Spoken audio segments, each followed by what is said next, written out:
Students, welcome to accountancy class. I am NARSIMULU, commerce teacher. In this video, I am going to teach you CEC first year accountancy and chapter journal proper. So, students, here I will teach the meaning of journal proper and advantages and uses of journal proper and the perform of a journal proper. All these things I will explain in this video. See, journal proper, it is the 8th subsidiary book. It is the 8th subsidiary book. All of you know that there are total 8 subsidiary books.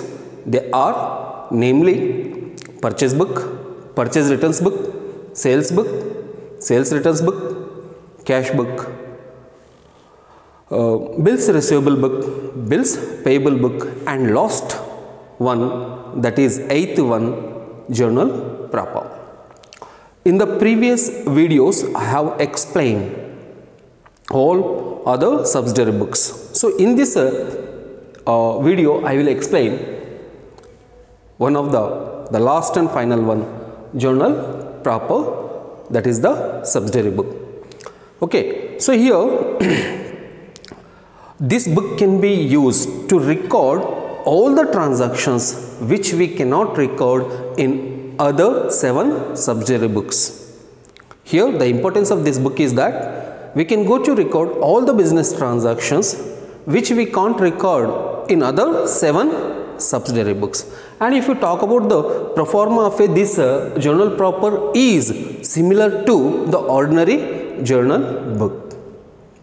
Okay, so and here journal proper is 8th subsidiary book, and here we can go to record all the business transactions which we cannot record in other 7 subsidiary books, and the pro forma of a journal proper is similar to the ordinary journal book. Okay, next come to talk about advantages and usages or uses. Here we can go to use this journal proper to record opening entries,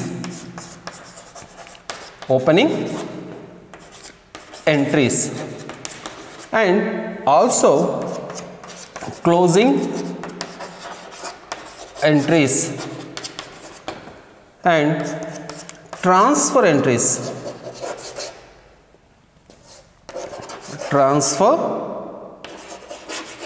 entries, and rectification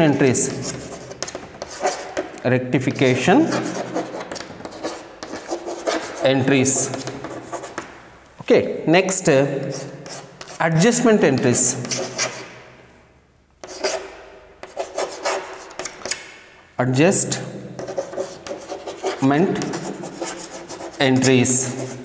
and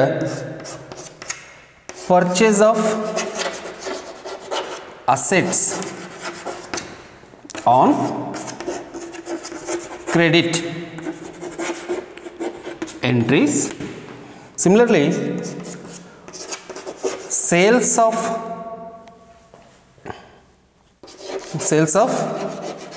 assets on credit entries, and also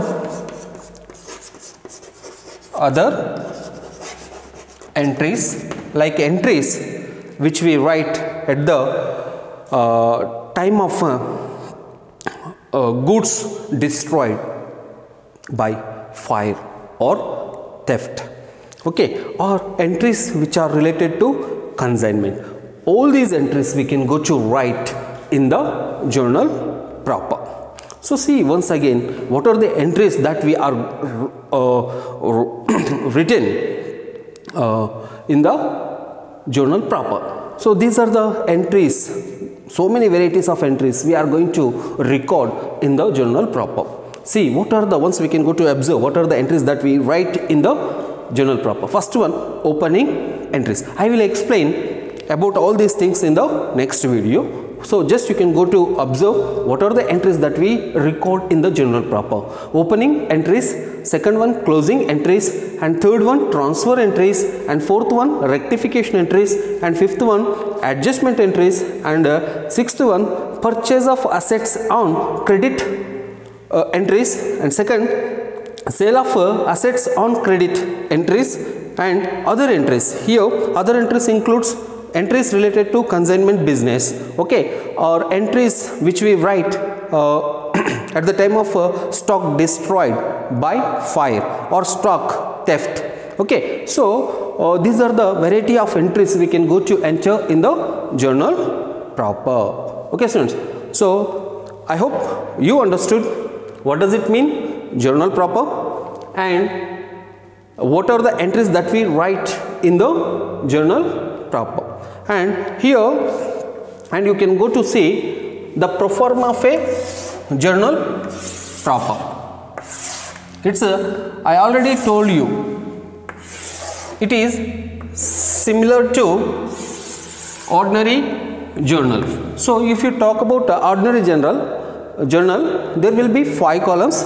First column is meant for date, second column is meant for particulars, okay, third column is meant for LF number, and fourth column is meant for debit amount, and fifth column is meant for credit amount, okay students. Here if you observe, and here on the top of the pro forma you can go to write journal proper, okay.